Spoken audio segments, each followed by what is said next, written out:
This is CG Ruthless Sports. I will be brutally honest. Ain't nothing but being brutally honest. Coming at you with another video.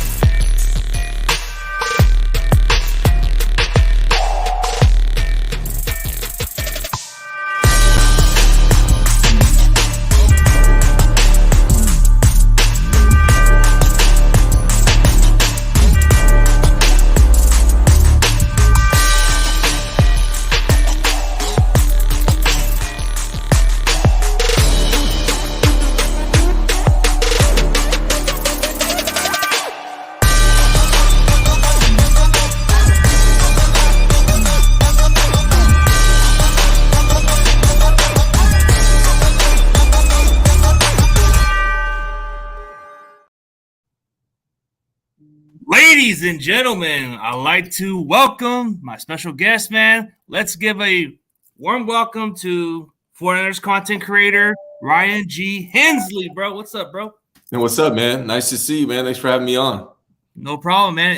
It's kind of been a long overwait, man. But, hey, it is great to see you on the stream for the first time. Yeah, well, good. Glad to be here, man. Glad we finally worked it out schedule-wise, man. My schedule's pretty tapped. That's why usually my shows are always on the morning, and it's hard to collaborate with other people. But I'm glad we were able to make it happen. Yeah, for sure, man. Dude, it is a crazy season, man. Like, how do you feel about this season, bro? We went from 3 quarterbacks. Yeah, man, it's definitely a crazy season, man. Honestly, starting off, I had the 49ers. I thought they were going to go 11-4 this year, but I thought it was going to be with Trey Lance at quarterback. And honestly, man, I was a little bit, my takes are not always popular with the mainstream Niners crowd, and that's okay. But I'm going to give it how I see it. I was, looking forward to Trey Lance. Definitely tired of Jimmy Garoppolo's story, and when he went injured, I was honestly pretty so frustrated with Kyle Shanahan and the way he used him. So after that injury, man, I was pretty down for a couple weeks, knowing that we're going to be rocking with Jimmy Garoppolo. And then, I got over it, and it was interesting to see Jimmy Garoppolo. I think he probably had the best season of his career so far as turnovers in that regard. So, it was interesting to watch, see Jimmy going doing his thing. But really, I got excited, not that I wish anybody injury, and I'm glad, and shout out to Jimmy for what he was able to do for the 49ers this year. But when they got CMC and then Brock Purdy took over, that's when the season got really exciting for me. And then seeing Brock Purdy do his thing, winning, it's been fun, man. And 13-4, I didn't expect him to do that well, especially going through all 3 quarterbacks, man. So it's definitely been a fun, interesting season. Yeah, I actually had my prediction to 12-5 at the beginning because I thought Trey Lance was going to take this to the next level. But when the injuries came into play, I was like lowering those expectations with Jimmy Garoppolo. Then we started seeing Jimmy Garoppolo had some moments, and then he started getting us on a winning streak. And then the unexpected, the injury happened, and it's like, man, we can't catch a break. But then as soon as we made that crazy move for Christian McCaffrey, I didn't think this was going to happen because, when we had these running backs, they're just plugged in starters. They just go in and play like anybody. And it's just like it took a lot just to get Christian McCaffrey, but the Rams were trying to get Christian McCaffrey in that situation, and we said, not going to happen. That was probably the biggest trade of the season for the whole NFL. And I think, that among building this roster is the reason why John Lynch deserves to be executive of the year. I mean, he's built the best roster in the NFL, in my opinion. And then that CMC trade just kind of topped it off for me. Yeah, it did, because this offense is moving a lot better. And then ever since Brock Purdy has been playing on this team, we've averaged over 10-plus points. Like, the difference between scoring 23 points a game, it went up to 33 points or 33.5 points per game, which is a lot. So that tells you how much of an improvement on this offense. Brock Purdy does not look like an ordinary rookie out there, man. He plays like a poised veteran out there. Like, he looks like he's been there and done it. And the more I start watching his film, at first when I wanted to see what this kid was made of, I wanted to give it a few more games before I even come into conclusion. But once I started checking out the 5 games, I'm starting to feel more confident every week. Like, there is a couple of games where, hey, he can dominate and put this team behind his back. But the game that stood out to me was that Raiders game because, you were down by 10 points. This was the question mark. Can he play from behind? And what I saw from Brock Purdy is he didn't panic. He played under pressure and did a pretty good job. What he did so outstanding during that short week against Seattle was impressive. Can he do it again against Seattle? We'll see about it. But I just like it that we got this kid in the draft. The last pick in the draft, who would have ever thought this guy can just take us further? Yeah, man, it's definitely a one-in-a-kind experience that we're witnessing so far. I really like Brock Purdy. To me, he's an obvious upgrade over Jimmy Garoppolo. I'll definitely give him that much. A lot of people are calling him, all kinds of crazy things. Joe Montana, Steve Young said he's Patrick Mahomes. Like, I'm not going to go that far with it yet. I do think he has the best situation of any rookie quarterback that I can recall. And so, no rookie quarterback has ever won a Super Bowl, but I think with this roster and with the weapons around him, with this defense, with Coach Kyle Shanahan, if any rookie quarterback is going to win a Super Bowl, I think it's going to be Brock Purdy. That being said, I don't know if we've seen his floor yet. All right, we've seen him play really well, but what does his floor look like? And so, I'm just real patient. A lot of people are, there's people that call Trey Lance a bust after 4 games, and there's people that are appointing Brock Purdy the next Joe Montana after 5 games. For me, I'm confident Brock Purdy. I like what I see from Brock Purdy. He's definitely poised. He's mobile, all that good stuff. But for me personally, we've seen quarterbacks come into the league, do really well and fall off. We've seen quarterbacks come into the league, do really bad and get good. So I think it's premature on both of these quarterbacks, Trey Lance, Brock Purdy, who they really are. I don't know if we know completely on either one of them, but I'm not going to rule either one out. I'm not going to anoint either one. I think with time, we'll be able to tell, but I think either way, we're in a really good spot having 2 young, affordable quarterbacks in that QB room. Yeah, it is a good problem to have because you don't have to pay this big amount of money on a quarterback. You can still build a roster for a while until the contracts are up for these quarterbacks. But yeah, I hated how these fan base just are too soon to judge on Trey Lance, man. I just don't get it. Like he hasn't played him enough games. Like I've seen a couple of games where, that Texans game where he won that game. If it wasn't for him, I don't think we even get to the playoffs. Right. And okay, the Bears game, okay, it is what it is. The Seattle game, yeah, he got injured, but I don't get the deal of why they're even putting this doubt on this kid. Like, it's just too soon. Like, yeah, in the Arizona game, he actually, it was a bad game plan. He had a broken finger at the time. We really haven't had like a very good, body of work to judge Trey Lance on yet. And even the Bears game, it's a monsoon game. I also didn't like that game plan. What I would love to see is Kyle Shanahan give Trey Lance a Brock Purdy game plan, a Jimmy G game plan, to see how he responds to that. I personally don't like run plays designed for the quarterback. Maybe 1, 2, 3 a game would be good for Trey Lance, but 13 per game is what we've seen so far from Kyle Shanahan and Trey Lance, and I just don't think that's the way to go. Where I think Trey Lance is going to be successful and where he's going to do really well long term is like play action, rollouts, off script type stuff. And we just haven't seen game plans to match that. With the exception of the second half of that Texans game, I think that's the closest we've seen to a correct game plan for Trey Lance, and that's probably the best half of football that he's played. So, again, I just think it's really early to rule him out, maybe too early to anoint Brock Purdy. Also, I just think you need, you can compare guys like, there's a ton of guys. I listed it out. I have it on my Twitter somewhere where they just started off horribly. And I actually compared Trey Lance to all the other quarterbacks that were drafted in the same draft.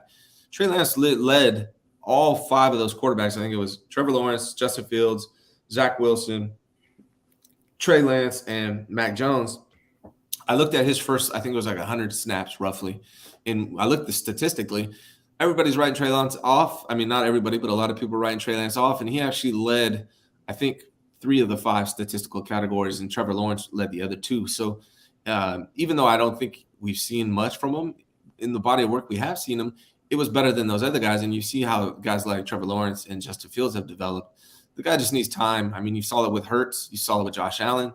Some guys just need time and experience. And I think Trey Lance has everything he needs except experience. And so that's the one thing he's going to benefit from just with time.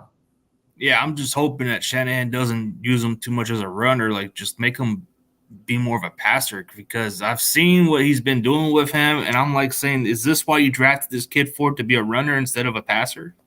Well, if you did that, you should have got Justin Fields. If you wanted a running quarterback, you should have just got Justin Fields if you're going to use him like that.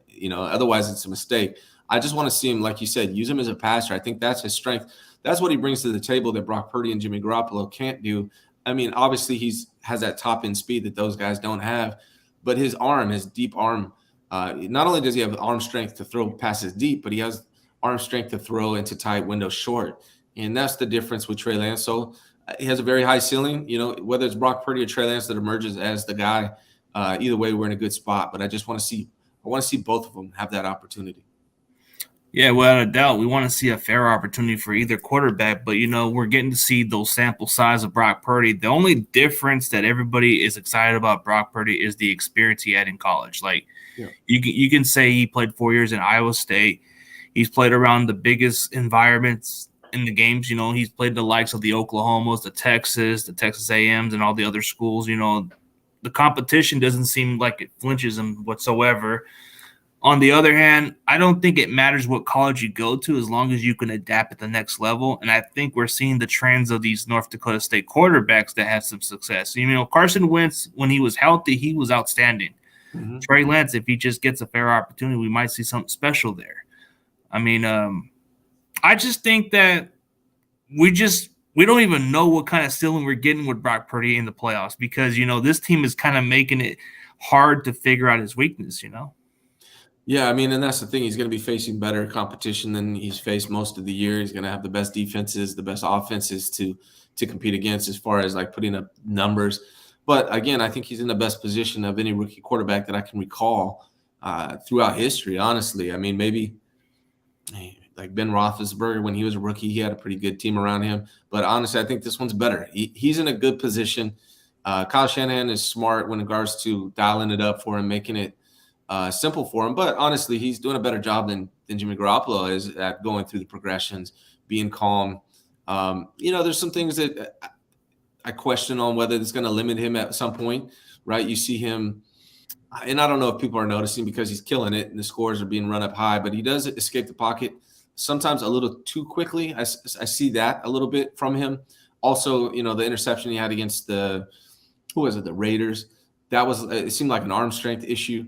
So those things may, become more of a problem as he faces tougher competition. But honestly, I just posted something that CBS Sports posted. Since he took over week 14, he's first in passer rating, first in passing touchdowns, first in passing touchdowns per attempt, first in yards per attempt, and first in wins. So, I mean, you can't really complain about that.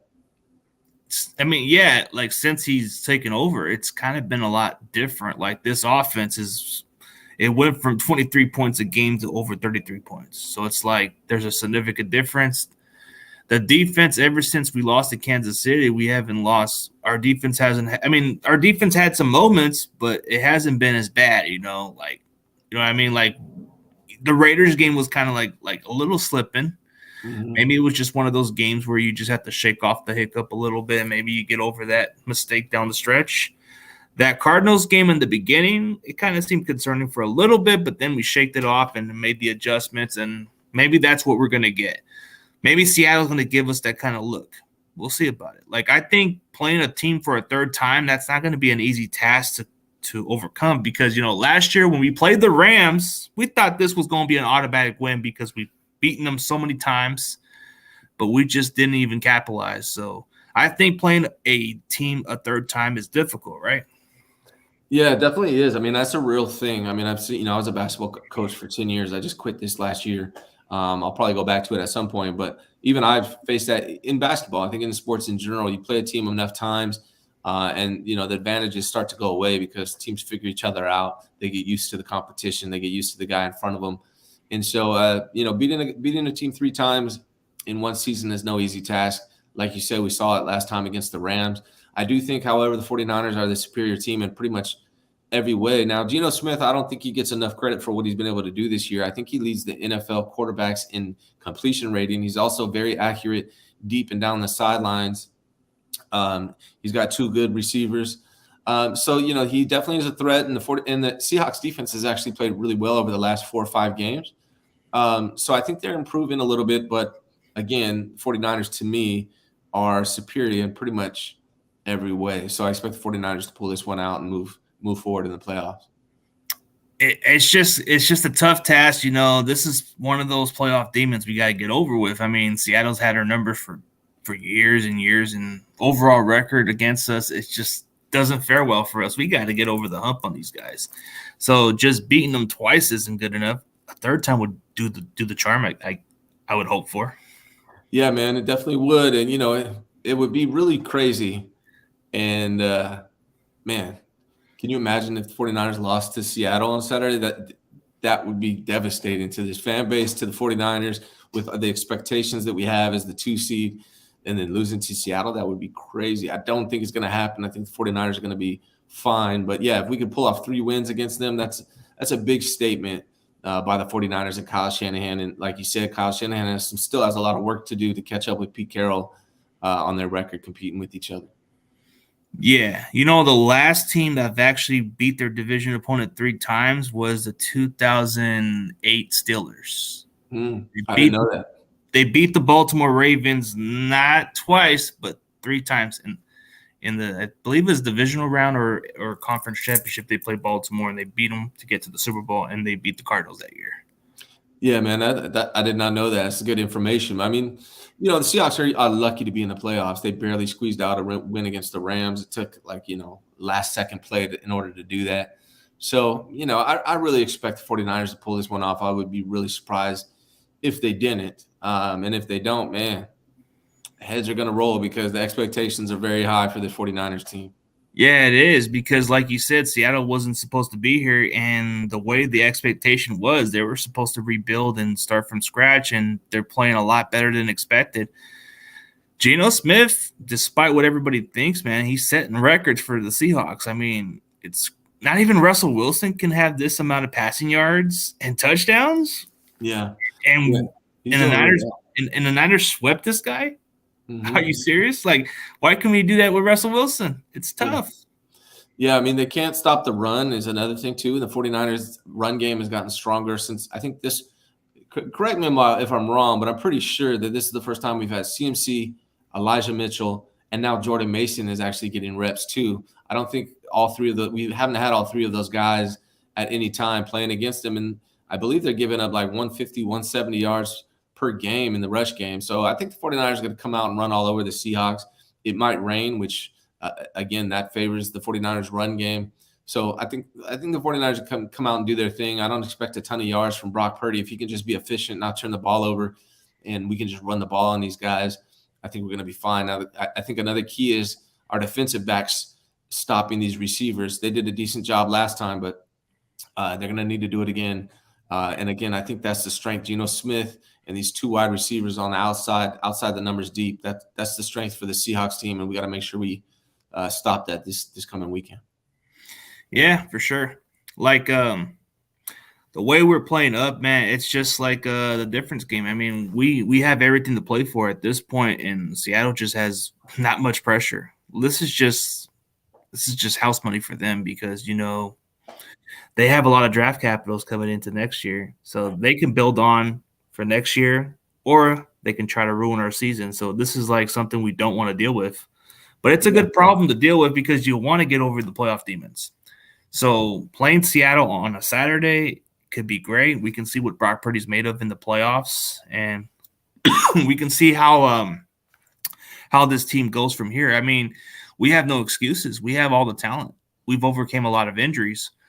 Like a lot of teams that go through quarterback injuries, their season's over. Like it just takes a quarterback position to have their season over, but going on to a third string quarterback, usually that's just crazy. Like your season's already over by then. Yeah, and I think our season, who knows what would have happened with Trey Lance, but I think our season improved when Brock Purdy stepped in for Jimmy Garoppolo, which is weird. A lot of people they want to use for Kyle Shanahan about getting Coach of the Year award, and I don't know if he deserves it or not necessarily. I think he should definitely be in the conversation. But a lot of people say, hey, Kyle Shanahan was able to win with their third string quarterback. And yes, that's true, but is he really a third string quarterback? To me, he's at minimum a second string quarterback and looks like a starter in this league. So although he is technically the third string quarterback coming into the season, he's not a third string talent. So even though Kyle Shanahan has done a great job, this is my favorite season from Kyle Shanahan. I think, man, Brock Purdy is not a reason to justify it because he's a damn good quarterback. You know, like under the previous years with Shanahan, when it comes with the quarterback injuries, we go below 500. So it's like we get used to that type of stuff. But now this season, yeah, we're just overcoming a lot, especially the injuries in the secondary. Mosley being out was a devastating blow, but Lenore's decent. He is what he is. You know, he does what he can do. Our safeties, it's pretty stacked. Like you look at Gibson, that was a steal pickup from this team alone. We got him on a cheaper deal when he was like, he still has it. And getting Jimmy Ward to play another spot, I know I'm not a big fan of Jimmy Ward, but when he's usually good at the safety spot more than just playing the nickel, but he's been playing decent at that spot.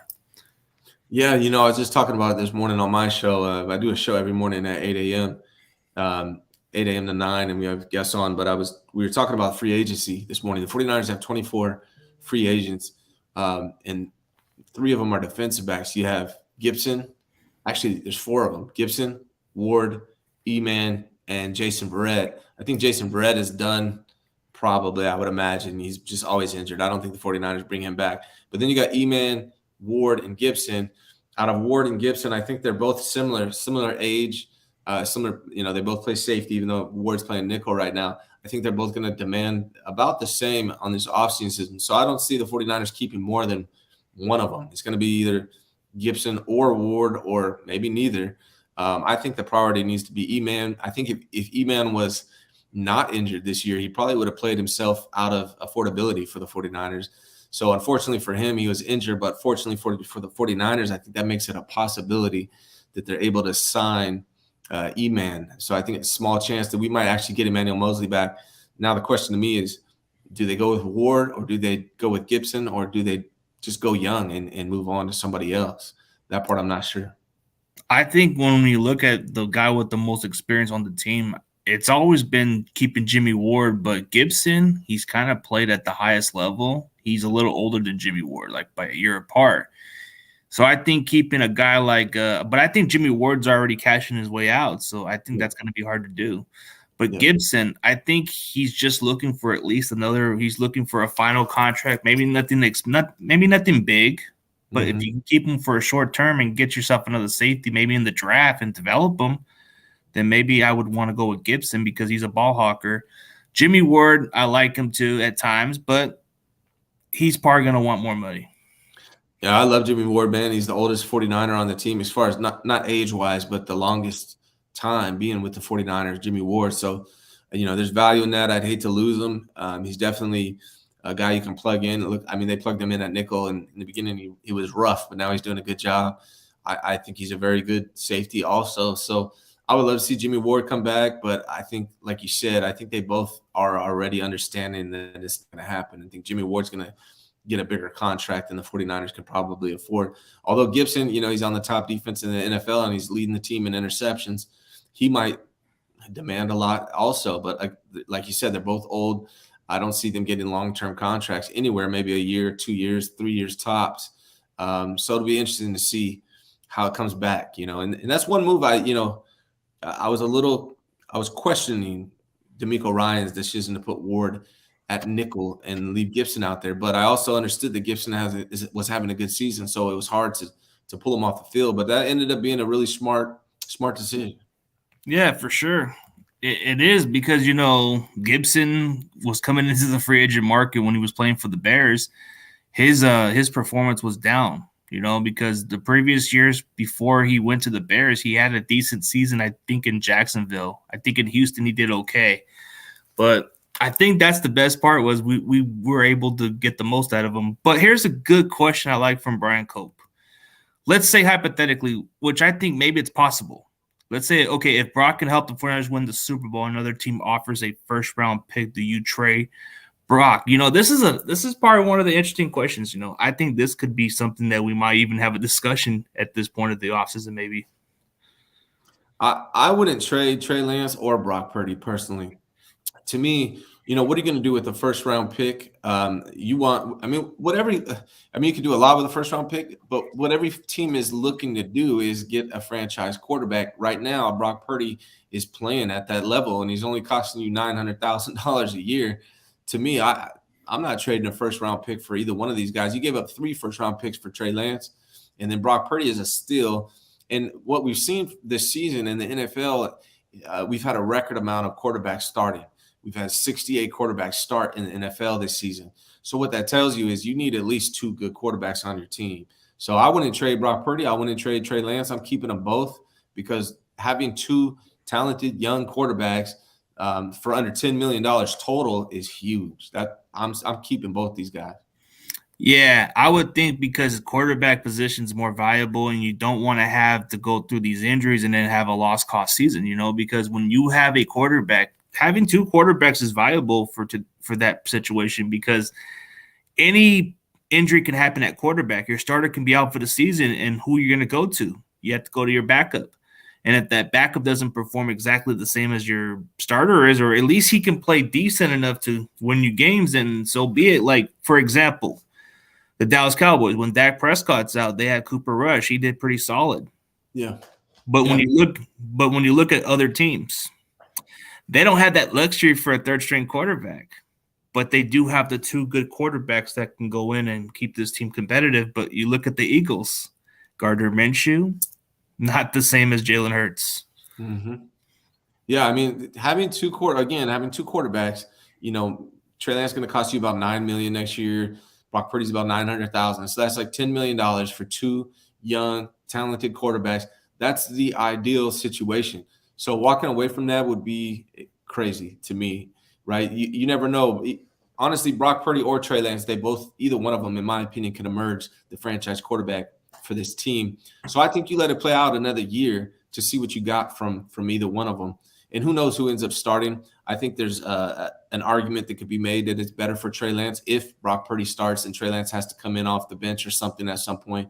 But as we've seen in the NFL, 68 different quarterbacks have started for franchises. So, I don't know who's going to emerge as the guy, but I wouldn't get rid of either one of them. I think it's too premature to decide on either one of them. I'm keeping them both. I'm going to build the strongest roster I can around them, and I'm going to roll with Purdy and Trey. Yeah, Purdy and Trey, you got yourself a really good deal out of this because they're currently on their rookie deal. You don't have to pay the $30 or $40 million for a franchise quarterback. You don't have to take the time to look for that long-term answer because at least you have great problems. You can let these guys compete throughout the offseason, and you have the opportunity to build a roster to get further in the Super Bowl or something because the goal is to win a Super Bowl. But if you can get a quarterback on a rookie contract for the next couple of years, that's good for you for that franchise alone. Yeah, and then like they say, we got 24 guys they got to re-sign. They're going to extend Nick Bosa. They got a lot of expenses coming up, and having these 2 guys allows them to do that, to be flexible, to make moves, to maybe sign guys like Emmanuel Mosley back to the team, to extend Bosa, so it's a great position to be in. I think trading them would be just a really bad move because I think, if you trade either one of these guys, they could end up being really good. And now you're watching them, do their thing on another team. Yeah, that would be a slap in the face because what if Brock Purdy does so great elsewhere and he becomes exactly what nobody expect him to be? He'd be the kind of guy that keeps the team competitive year in and year out. But if for whatever reason we move on from Trey, what if Trey does well elsewhere too? So that would be bummer. You want to keep both quarterbacks at that point. You want to have some valuable with it, because the injury at quarterback, Shanahan's always had a history of quarterbacks getting hurt. And it's hard to overcome them because we had to deal with guys like C.J. Beathard, Nick Mullins, and it just hasn't worked out for us in the previous years, So we have the luxury to have a guy like Brock Purdy and Trey Lance. That's a good problem to have now.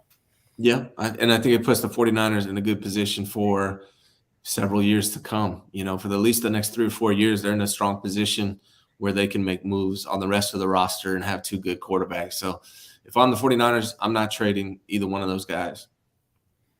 Facts, man. I wouldn't want to do that either because that's kind of like that's a suicide move right there. Because what if you need him? Yeah, and you definitely could. Yeah, and like we're making those approach moves. It's crazy. We're going aggressive now. Everybody was questioning the way our offensive line was during the offseason. Like, why we didn't look to improve the offensive line? Why are we giving faith to a guy like Aaron Banks who hasn't played much last year? Why are we giving the center job to Jake Brendo? Why are we not drafting an offensive lineman like anywhere higher than a 4th round?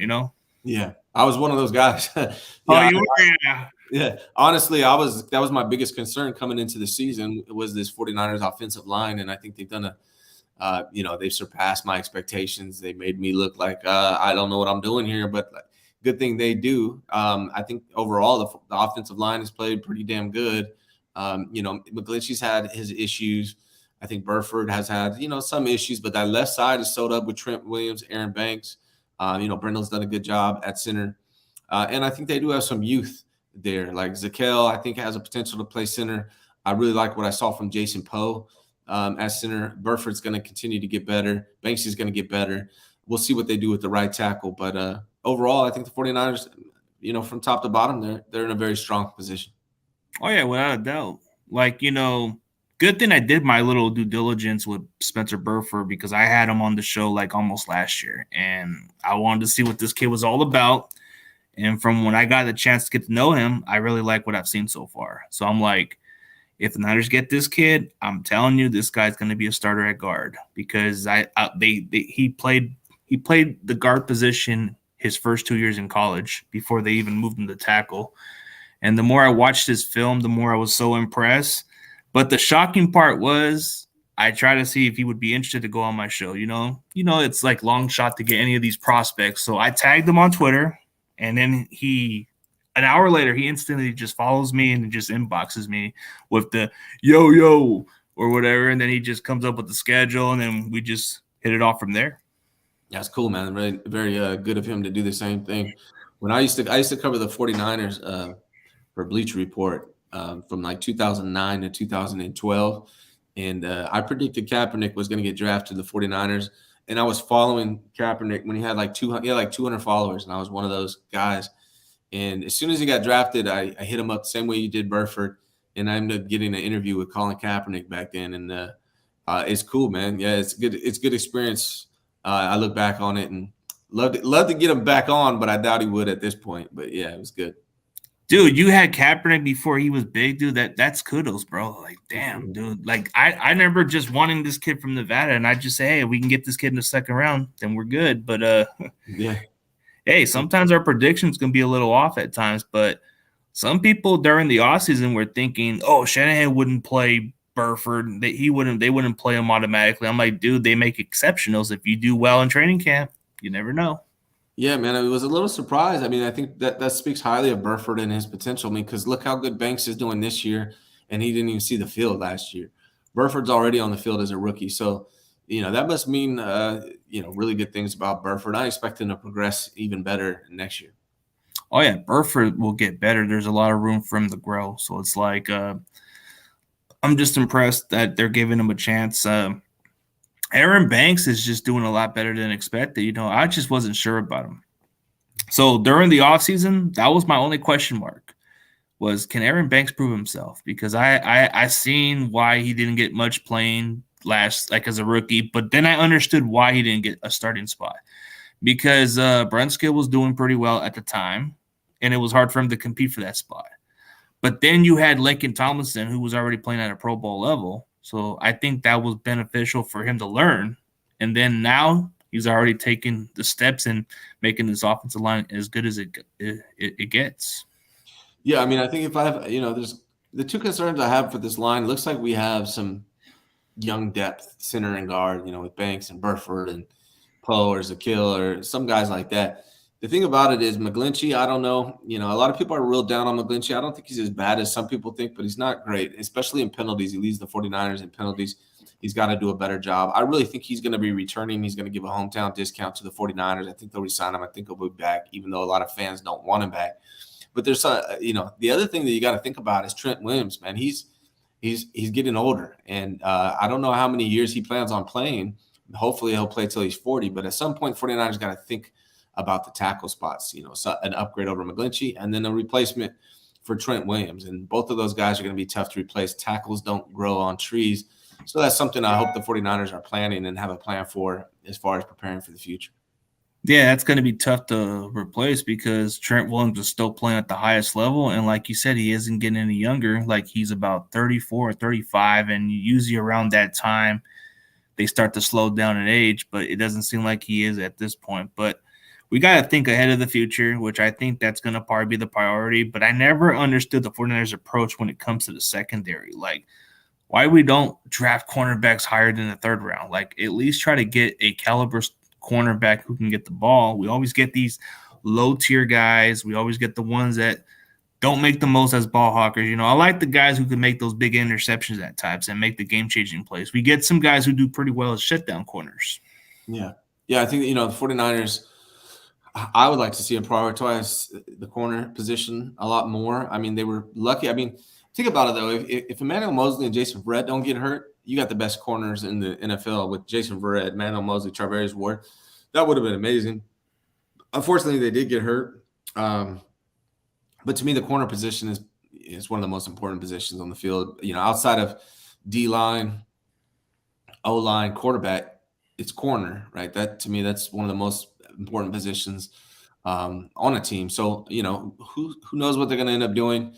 I do like Sam Womack. From what we saw, he looks like he has some potential as well. And then also Quantrez Knight, I like for what I saw from him. So maybe he's another guy that can develop in the future. But, yeah, I mean, we've got to make sure the corners are strong moving forward as well.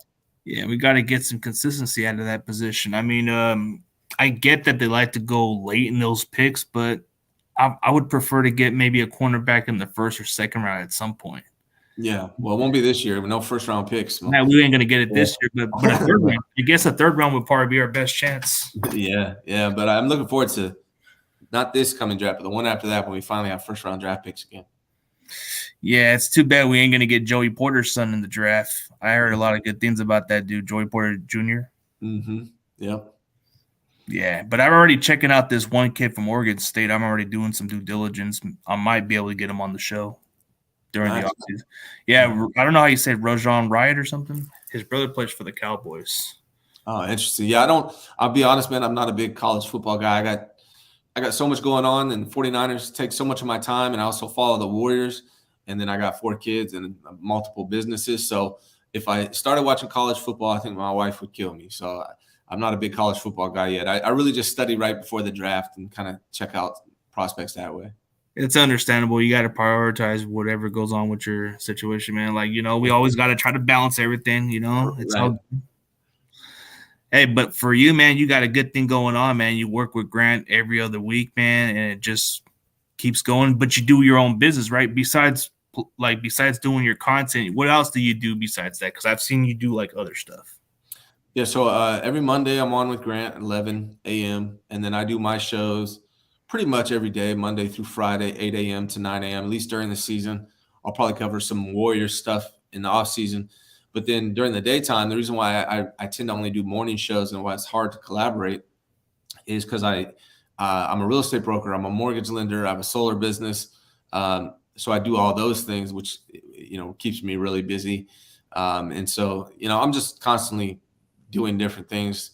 And that's really where, I make a majority of my money is in real estate. And then also my solar business. So all that stuff keeps me hella busy. Plus I got 4 kids. My oldest is in track at UC Davis. My other 2 are in high school. They play sports.